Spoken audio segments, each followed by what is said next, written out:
Huawei merupakan salah satu perusahaan teknologi terbesar Cina yang menjadi musuh besar di mata Amerika Serikat. Praktik gelap dan gaya manajemennya yang kontroversial menjadikan Huawei target empuk barat untuk diserang. Dulunya, Huawei hanyalah perusahaan rintisan yang tidak banyak dikenal. Namun, hanya memerlukan waktu 30 tahun bagi Huawei dan Cina menjadi negara adidaya teknologi di dunia. Huawei muncul pada masa gelap Cina setelah beberapa tahun meninggalnya Mao Zedong, pendiri Partai Komunis Tiongkok yang telah mendominasi semua aspek di Tiongkok selama masa pemerintahannya. Setelah berakhirnya pemerintahan Mao Zedong, Cina menjadi negara terisolir, terbelakang, dan diperkirakan akan mengalami periode kemiskinan dan kelaparan. Setelah beberapa tahun berada dalam ketidakpastian, perebutan kekuasaan terjadi di Partai Komunis. Deng Xiaoping kemudian memenangkan kekuasaan dan menjadi pemimpin de facto Tiongkok.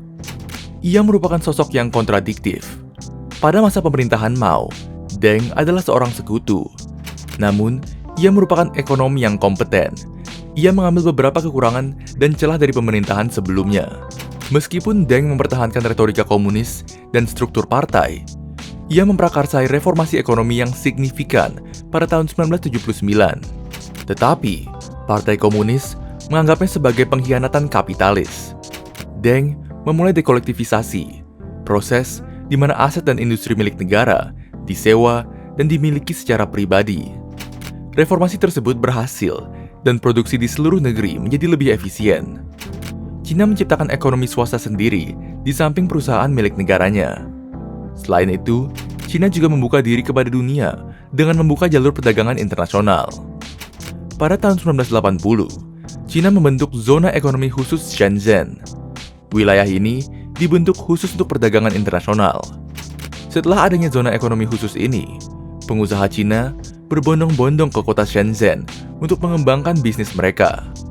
Kota kecil Shenzhen yang tadinya hanya dihuni sekitar 300.000 penduduk menjadi sekitar 4 juta penduduk dalam rentan waktu 20 tahun. Salah satu yang memadati kota Shenzhen adalah Ren Zhengfei.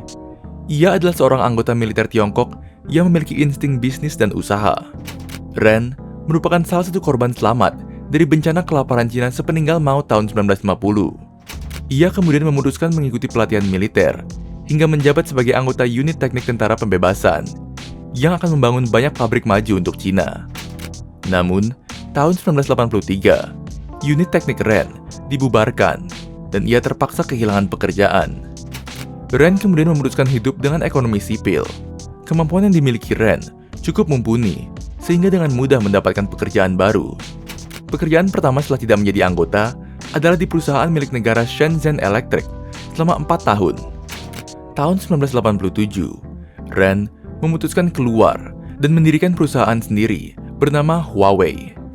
Huawei didirikan di zona ekonomi khusus Shenzhen yang mengindikasikan bahwa Huawei berorientasi pada perdagangan internasional. Bagi pemerintah Cina, perusahaan yang berorientasi pada teknologi akan selalu didukung dan disambut baik. Ren mendapatkan suntikan dana sebesar 8,7 juta dolar dari bank pemerintah Cina untuk mendirikan Huawei dan langsung memperkerjakan 14 karyawan.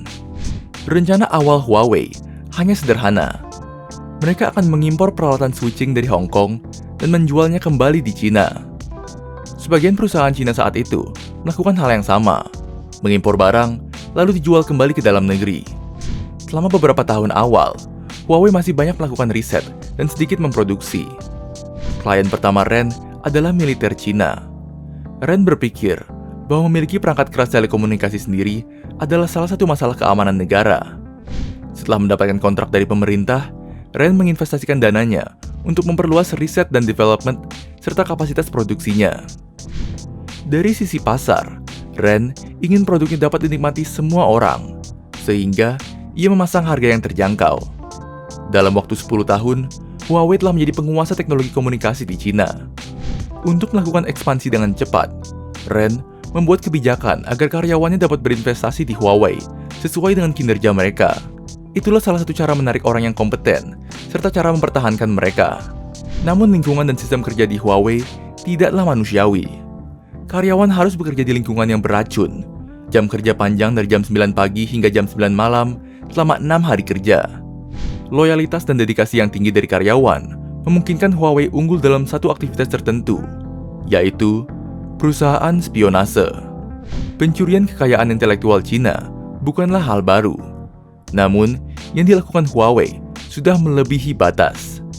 Tahun 2003, Huawei menyalin lebih dari 1 juta baris kode dari router Cisco, yang kemudian digunakan untuk memproduksi barang mereka sendiri.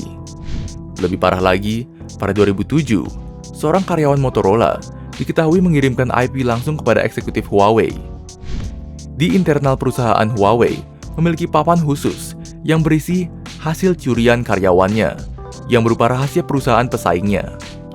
Karyawan yang mendapatkan hasil yang banyak tentu akan mendapatkan bonus yang tinggi.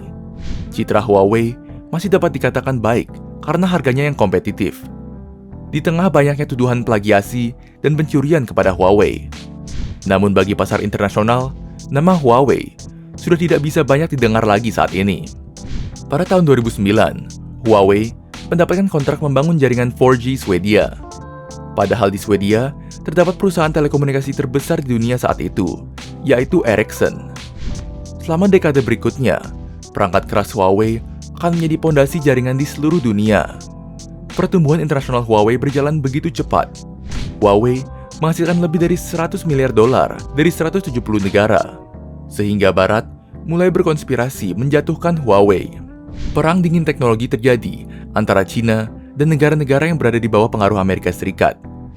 Jaringan telekomunikasi merupakan tulang punggung ekonomi modern. Jadi, merupakan hal wajar apabila dianggap menjaga keamanan negara. Amerika Serikat memiliki insentif geopolitik untuk menjatuhkan Huawei. Tetapi dengan sikap tertutup Huawei, itu tidak membantu banyak. Dalam suatu kesempatan, Ren mengatakan pemerintah Cina tidak pernah memerintah perusahaannya melakukan hal yang seharusnya tidak dilakukan. Namun, tidak ada yang mempercayai pernyataan tersebut. Karena dalam Undang-Undang Cyber Cina, setiap perusahaan Cina harus memberi pemerintah akses data. Selain itu, kepemilikan karyawan Huawei tidak ditampilkan dalam laporan publik. Huawei sebagai perusahaan yang berkapasitas global memiliki perbedaan yang mencolok dari perusahaan global lain. Manajemen Huawei diisi oleh 17 orang direksi yang berasal dari Cina, tidak memiliki gelar dari universitas non-Cina, bahkan telah bekerja di Huawei selama 20 tahun. Hal ini mengundang banyak negara berusaha menjatuhkan Huawei. Belum jelas apakah akan terjadi serangan atau tidak. Namun keamanan teknologi menjadi aspek penting dalam kehidupan modern saat ini.